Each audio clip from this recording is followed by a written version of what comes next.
Welcome to Rebecca and Rebecca. Where we love books.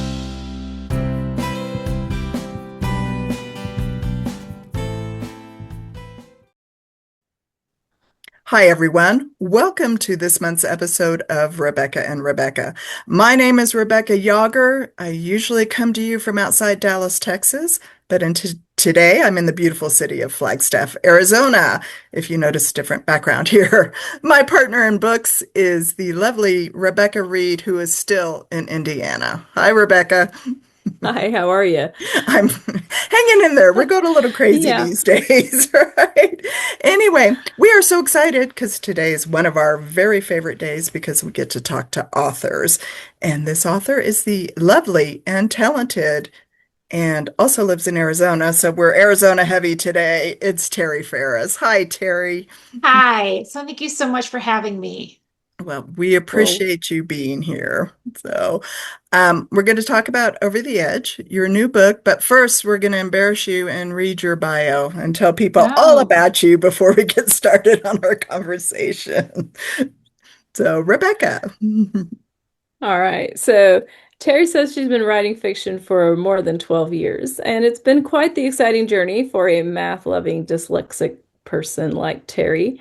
She had read less than a handful of novels by the time she graduated from college and thought she'd end up in the field of science or math. However, God had other plans, and she wouldn't trade the journey for anything. As someone once told her, God's plans may not be easy, and they may not always make sense, but they're never boring. So when she's not writing or working, she spends time with her amazing husband. They've been married for 15 years and they have three sweet little children, not little anymore, right? They're getting older. In her free time, uh, she loves coffee. She loves rock hounding with her husband and kids, which I think we're going to chat about a little bit because of this book. And she likes distracting herself from housework. I'm all aboard. I'm on board with that one too. So, welcome, Terry. Thanks so much for coming, as we've already said. But this book is a little bit different from maybe a few of the ones that maybe your fans have read in the past, and I'm it excited to is. chat about that. It is. uh, I also will say so that I've been married to my husband for 24 years, so I That's what think I that thought. I think that I I might need know to I was gonna update say I that. don't know how old these numbers are, but Yeah. that's okay. I We I like to I think of can't. ourselves as young, right? We don't age. Right, right, absolutely. And who goes in and changes their bios all the time anyways? It's like That's right. not our favorite thing to do.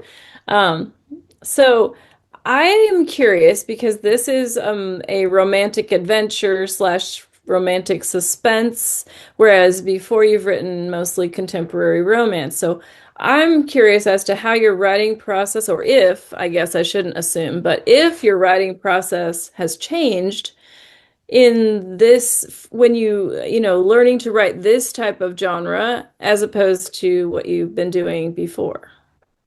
It it has been an interesting journey getting here. So when I wanted to branch out outside of heritage originally, um, I was like, oh, I'll go someplace more like where I live now. I've always been where I grew up. So let's go towards where I live now. I love national parks. I love the Grand. I had just taken a recent trip to the Grand Canyon Mhm. when I started this idea, and I was in the North Rim actually. And I was like, perfect. I'll just set this. And then I went on a mastermind brainstorming retreat with like Rachel Hauk and Susie and all these people. So I was like, I'm just wanting to like figure this out. And they turned my they're like, we need this is adventure, this is this. And I was like, oh, is it? And so uh, there's a gold thread running through. We actually brainstormed that this time. And then I started writing it. And this was then when I first started writing it was when during kind of lockdown. I was kind of between contracts. I'm going to start writing this. And um and the problem is that it is a different process. And so as I had a couple of people read it who are very familiar with the different genres, and they said it's like you started in a sweet romance and just kind of tumbled and fell into a adventure, and it's like you didn't quite land somewhere. And I was like, okay. So I talked to Susie about her. She was one of the people who had said that because she had talked about bringing it up through Sunrise. Mhm. And then she said, you know what? I think you need to learn the process of writing a suspense and adventure because I'd always just done the sweet romance. So I was used to those beats. I was used to that rhythm. I was used to and she's like, it's not that different. And I think you could pick it up, but we just need to work on that. And so it ended up, she was like, how do you want to, do you want this to be kind of a more of a collaboration? And she helped me really brainstorm out the really like what do you need looking for in the beats and how do they lay out differently. So the first one especially, that's why we also pulled her world. Nimue Mhm. is from, you'll find in Steinbeck. And Mhm. so we kind of merged these. She gave me Nimue. I had Liam from my stories. It was super fun. And we brainstormed the basics. I was able to use a lot of what I had, but she kind of like, how do you layer in these rhythms, these beats? How do you keep things moving? Um, and so we did that. So I laid down the first draft, and then she would take it and she would revise. And a lot of what I kept stayed there. But she has her little Susieisms and so you'll hear it. Someone says, "I can't quite tell if I hear you or Susan." I said, "Hopefully you hear both," because that was the plan for this particular series. And so she had, add a little Susie in there. And then I ended up doing all the line edits, the proofing, and all of that. Mm. So which it's just kind of that whole because she writes so many books. So that part what I did. But so yeah, so the process was learn to a degree, learning a little bit of a different beats. Um, so interestingly enough, I've realized now because I just recently wrote us contemporary romance for a different line that'll come out next year sometime. And getting back to that one, I realized that it's so funny because if you follow Susie's 4 act structure, so you have the 2A, which is the cost and the analysis and all the things you're building up these emotions.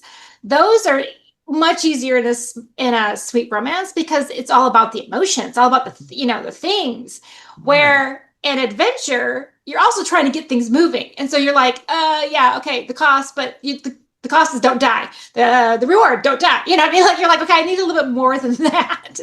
but but then getting into Act 2B was much easy. It's much easier to write in a adventure suspense because you can just throw anything at them. We're in a sweet romance. You just can't have people showing up with guns. You just can't have people running for their lives. All of a sudden it doesn't work.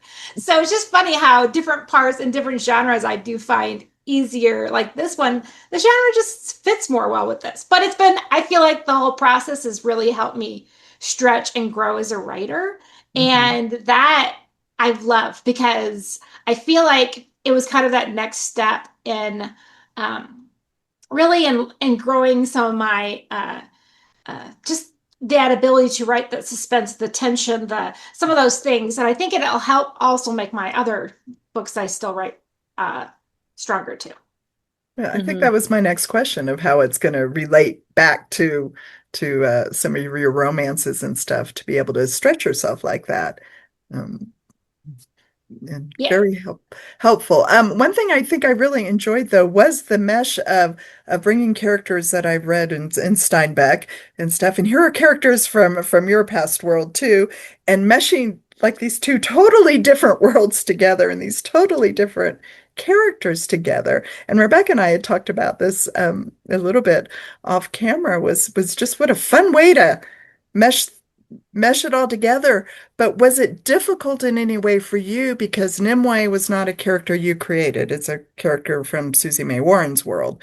Right. But to take her and still develop a character arc for her and have her stretch and grow, was that any different than creating a character from scratch?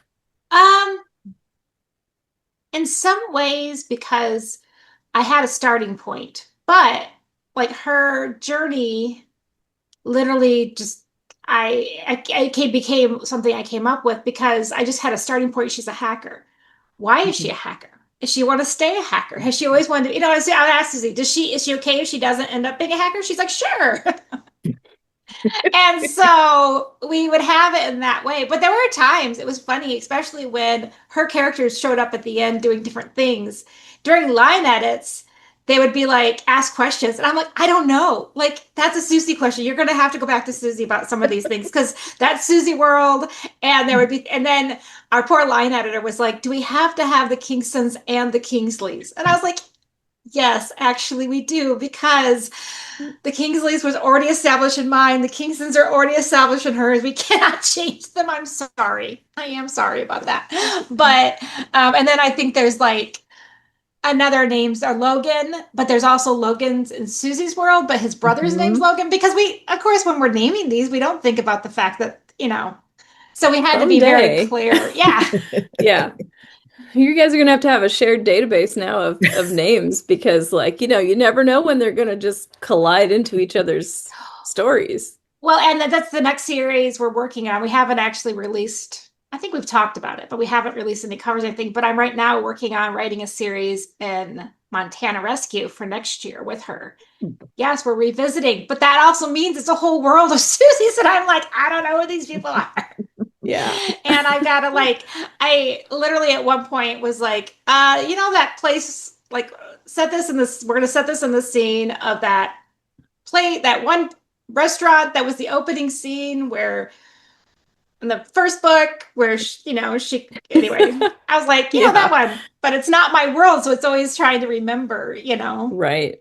Yeah. But I don't know, even my own stuff that I've created, I still forget like some of the little stuff and I have to go back and look at it. But it'd be even worse if you are just like, I kind of read this somewhere. It was in there somewhere. I remember it, but I don't know where it is. Mm-hmm. I can imagine. Well, for me, because I have not read Steinbeck, I'm behind in my Susie world. So I know it's I terrible. always joke that she writes faster than I read. She does. Exactly. Like, seriously. But I've Uh, read Steinbeck, so I have not, but I think it was interesting that you had Becky and I haven't because, it's an interesting comparison because you knew who Nimue was. I had no clue. I did, yeah. But it didn't matter. Like I loved Nimue, and just as if I had already read about her. So I think that's a good, interesting, is it going to be good for people who don't know anything about the world or only for people who do? I think it's going to be good for both because, like I said, I had never heard of her. I loved her. I thought the story was amazing. And I just really enjoyed seeing her move through those choices that she had to make and kind of that mindset that she went through. And I really enjoyed that. And Liam, of course, is quite the interesting character. I know he's such a there's so many like facets to his character that I just really enjoyed. He's the tough guy, but yet he's also not, and he's, the protector, but he's also very vulnerable, and there's just a lot of nuance to him. So I thought you did a great job, creating these characters. And then of course you have there's a lot of uh, side characters, but major side characters. Is there a difference between a major side character? Mine is like, I don't know. Because there was a lot of, it was a team of people working together. So you have your, Meg and Noah who have a POV. And then, of course, there's Teague and the other group, people in the group. And we tend to really like to talk about side characters. Mhm. So, and then you have the ones that are sort of there, but not really there. Like they talk about like her sister Emberly, for instance, who ends up being there but isn't there most of the time. And so you've got a lot of things. How hard was it to because she's a major part of the story, but you only ever talk to her via phone, so Mhm. how hard was that to kind of Um, the harder part again is that she's a Susie character and Hmm. she's left still doing things in the Susie verse. So I had to make sure it didn't conflict with what's happening over there. You know what I'm saying? So I would Mhm. write and have her say and do things. And those were, I mean, Susie took more, I would say, a heavier hand in those edits, which I understood because I was like, let's Hmm. have her say do Hmm. these things. But it all Right. was roughly, but there's certain things like I'd say talk about the house or things. And she's like, well, actually, they live on the beach or they do this. And I'm like, okay, that's fine. Just, I don't know. Fix So it. there's, I know, just so she would go through and just fix those kind of things. So Emberly, yeah, Noah was always like from the original series. And he actually will be the main character for the next book. And so is Meg. And then Teague and Eden are the main characters for the last book. Mhm. So I Okay. was trying to build this. I wanted to build, because even though it's a different genre for me, really one thing that I feel like is my overarching thread as an author is I like small communities. I like groups of friends. I like groups of family. These I want people to just feel alive and like relationships and those connections. And so I wanted to create kind of this idea of this small family in the midst of, even though they were all away from their families. So Hmm. they're all don't, because you get the small town. I'm used to writing, like I have the Matthews family and I have the Kingsley family. And I just love all the little families that I got because but there's an element, family is super important to me. So here they're all away, but they can all kind of form that family. So I try to make that Hmm. really Hmm. show and come up so that they can kind of interact in each other's books because I know I love that idea when a world feels complete. You know what I mean? Like it's not just these two characters, but you're getting a Right. bigger picture of what's happening.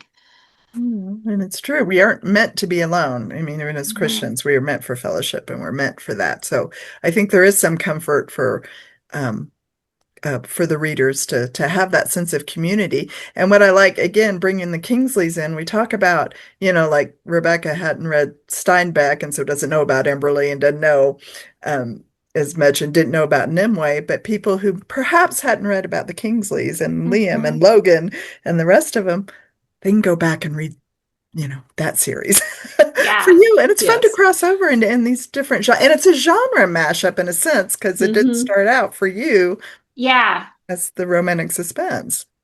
Yeah. Um, so And I have read those. So you say I I you don't knew self, write that nearly Rebecca. side. as fast as Susie. I'm much easier to keep up with. Well, yeah, and they've been out for a while. Some of these other ones Yes. with hers, it's like you said, they're fairly recent in the Hmm. scheme of Yeah. things. Yeah. Um, Yeah. but yeah. Um, so do you have a favorite scene that you can share? We don't do No spoilers too spoilers. much, but hmm. Or something that we can look for if there's a look for yeah, if this or is a your favorite hint. scene, a hint of your favorite scene. I think trying to keep on. I'm like this. Oh wait, no, that's a different book. Well, no, this one. No, that one's the other book. Well, it's, yes, it's because you it's are always hard writing, to yeah, have more multiple than one books in book. there. I think the one that stuck with me like has that I will say stayed in all the versions of the edits because I just really liked the scene is I liked when they're crossing the water. There's a piece where they're crossing Mm, water, and um and that moment, I think it was just there was something about it that when I was writing it, I was really resonating, and I love that I was able to keep it because that was in like my very first draft, and I mean, I obviously updated to work with all the pieces, but I did. There was something about that I felt like was my first real step into writing adventure. Now, since mm, it's at that point in the book, you can probably see what people meant when they said it kind of fell into an adventure. Because if that was really the first point of writing an adventure, then that's pretty far into the book. Um, I just like Liam who he is. I think Mhm. mm. he's kind of goofy. But I also fell in love with Noah, and by the end, I was in love with Teague. So I don't know, all these three guys, and not in a weird boyfriend way, but in that, like, I just feel like they're my like these boys that I just want to give a hug and be like, you guys are so funny. So, and I mean, the reality is, I'm old enough to be their moms now, so that's kind of how I see them. Like my kids, like you finally grew up. So, Don't say that because Rebecca and I are older than you. So, but I Yes, want we these are. to be our grandkids. But no, I get what you're saying because I think, it would be fun to be like a intern or something working with them in the summer, and just hanging yes, out and, just doing like the bonfire thing and all of that. And that would be hilarious and listening to them tell stories and tease each other and all of the camaraderie that you put in the book between them. Yeah, it would be fun just to sit there and enjoy the time. Not that they would get to, because something would happen. They'd have to jump up and throw the hot dogs away or whatever and run and save someone. But hey, it'd be okay. that's right. So.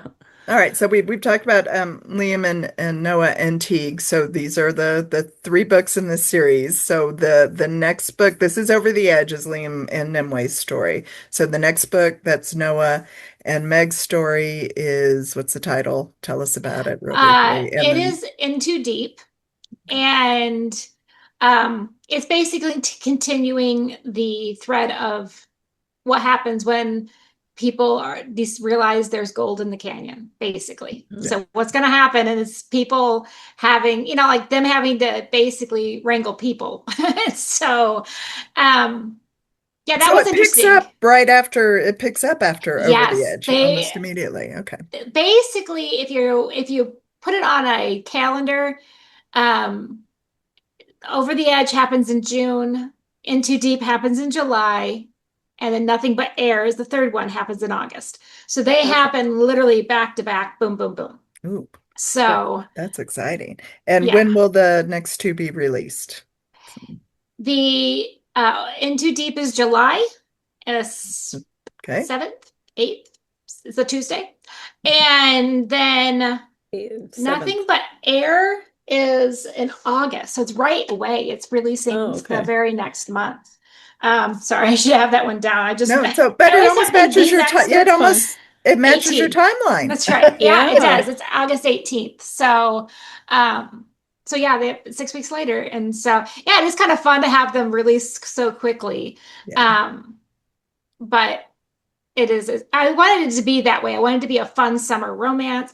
I Mhm. also like to push things up a little earlier in the summer, though, for all my teaching friends who are by the beginning of August, they're like, I just need to wrap up my reading because I've got to get plans going. So Yeah. I couldn't get the one before August, but at least you can get started in the first one, and then Oh, but by the time they get to three, they're going to have to pick it up and finish it that's right. anyway. He's We got to just know finish it. that. Yeah. So Yeah. We know that. But for right now, and in fact, the second book will be out by the time this is airing, so we're excited oh, about good. that. So you can pick up the first two, and Over the Edge and In Too Deep, right now, and then look for oh God, Nothing But Air. I just Nothing but air. Yes. okay, Just thank tease. you. Yep. Um, for next month, but so pick them up right now. Enjoy it. Terry, why don't you give everyone your website address and if you have a newsletter or how they can keep track of these release dates and what's coming up next for you. Yeah, absolutely. My website is terryfaris.com. If you can spell my name, TariFaris.com. And you can sign up for my website, my email, my newsletter there. I try to do it once a month, but I've gotten sometimes not always on that, but I do try to do a once a month newsletter of just, hey, what's going on? Also, I was going to say, something about my newsletter. I don't even. Oh, you can get a free book there. So if you are curious to my writing and want to see, you don't meet Logan and Liam until my second book, but you will get at least meet Heritage, which is they're all semi-connected in the world. So there's a free book Yeah. there. Okay. Well, Well, thank you very so good. much. And Thank you and for we're having so ex me. well, we're so glad you were able to join us. And in the meantime, please, if you need any of the release dates of our episodes, you can find those on RebeccaandRebecca.com. And we're on Facebook and Instagram, so you can like and subscribe to those things there. And you can find our podcast anywhere podcasts are distributed. And we also have a YouTube channel, so you can find us there. And we're excited to be welcoming next month. We have Danielle Grandinetti Grandinetti. with Eyewitness Sketch. So she's going to be joining us and we'll be reviewing that book. And in the meantime, we have our book bite episodes as well. So, like I said, you can find all those release schedule dates on our website. And until then, we are so excited you were here to join us, and we hope to see you next time. Take care, everyone. Bye. Thank you so Bye. much.